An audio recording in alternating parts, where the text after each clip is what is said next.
More cards for Power of the Elements today. This time we got more Gemini support. I was kinda expecting it to be at Duelist of the Pyrozine since this is an Earth-based archetype, but understandable too, and it's fitting for this set as well because each Gemini actually has their own element theme. But anyway, let's begin. First off, we start off with Gemini Quartz, which is a level 4 Earth Fairy with 1500 attack and defense, and its effect is, both effects are hard once per turn. The first one is, if your opponent controls a monster, you can discard this card, set one fusion continuous spell from your deck. But if you were to summon anything from the extra deck, it must be Geminites this turn. That's fine, not much of a restriction like usual, but of course this is really good because it searches for your fusion cards, especially your continuous fusion card, because that damn thing is really good for Geminites. And in the second effect, if this card would be used for material for fusion summon and sent to the graveyard, you can add one Gemini monster from your graveyard to your hand except itself. Very nice for recycling as well. Overall, it's just a must play 3-up because not only it's a fusion card searcher, it also lets you recycle. Next, Brilliant Rose. It's a level 2 light rock with 500 attack and defense. This is always treated as a Gemnite, which is important because fusion materials require Gemnites. But anyway, the first effect is a hard once per turn. You can discard one Gemnite or one Melodious card and special summon this card from hand. And if you're wondering about the Melodious part, it's because of anime reasons, which is freaking stupid.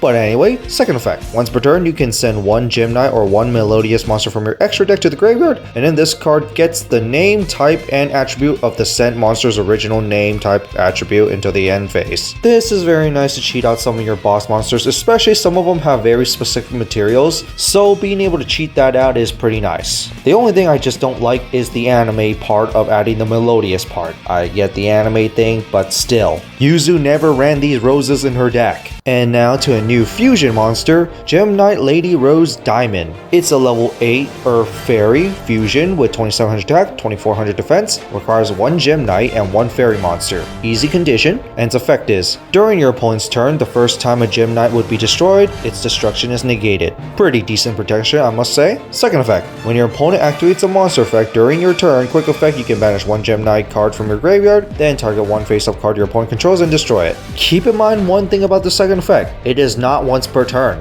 So as long as your opponent continues to activate those monster effects and you have the materials in the graveyard, you could continue to activate this effect. Now it doesn't negate, but this type of destruction can actually disrupt your opponent's plays. Overall, it's pretty decent. Finally, to the last card, Scatter Fusion, which is a continuous spell, so now we got another fusion continuous spell. This card is a hard once per turn, and its effect is, if your opponent controls a monster, you can fusion summon one non-rock Gemnite fusion monster from your extra deck by using materials from your deck as fusion material. But you can only summon Gemnites in their extra deck for the rest of the turn. And when this card leaves the field, destroy monsters that you fusion summon with this card. So letting you future fusion for Gemnites. Pretty nice. In a way, better than Brilliant Fusion actually, because Brilliant Fusion changes the attack to 0, although it has an extra bonus effect. This one just lets you fusion summon on the spot, and it doesn't even need to be activated unlike Brilliant Fusion. So for the most part, it's player preference. So that's it for the new Gemnite support. What do you guys think of them? I was always tempted to play Gemnites for its aesthetic, especially when they first came out, but when it became an anime archetype for Arc 5, I was a little tempted to play it, but at the same time not really. Still in the not really phase, but I do still like the Gemnite designs. But anyway, that's it for this, and see y'all next time.